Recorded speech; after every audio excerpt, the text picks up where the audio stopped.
update ng bayan, maasahan anumang panahon.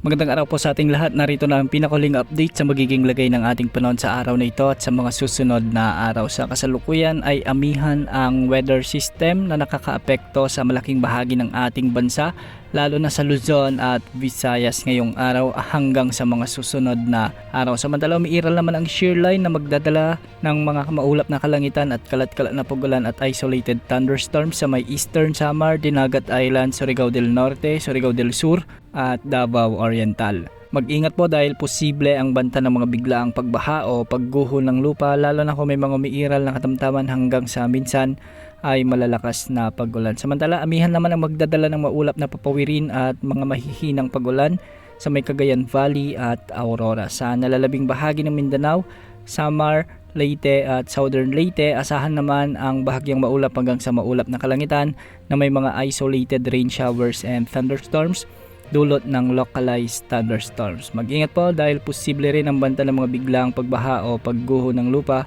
lalo na kung may mga umiiral na severe thunderstorms. Para naman sa Metro Manila at nalalabi pang bahagi ng ating bansa, asahan pa rin ang pag-iral ng amihan na magdadala ng bahagyang maulap hanggang sa maulap na kalangitan na may mga isolated light rains o kalat-kalat na mahihinang pagulan. Para naman sa lagay ng mga pag-alon sa ating mga karagatan, ang mga karagatan ng Northern at Central Luzon ay posibleng umabot mula 1.5 hanggang 3.4 meters. Sa silangang karagatan ng Southern Luzon, Visayas at Mindanao, posible rin ang mga pag-alon mula 1.2 hanggang 3.1 meters. At sa nalalabing karagatan ng bansa, posible ang mga pag-alon hanggang 2.5 meters. Sa kasalukuyan, wala tayong minomonitor na LPA sa loob at labas ng ating area of responsibility at wala rin tayong inaasahan na pamumuo ng bagyo o LPA hanggang sa susunod na 24 na oras. Base naman pa sa ating long range outlook mula sa iba't ibang weather models gaya ng GFS, ECMWF at Google DeepMind ay posible ang pamumuo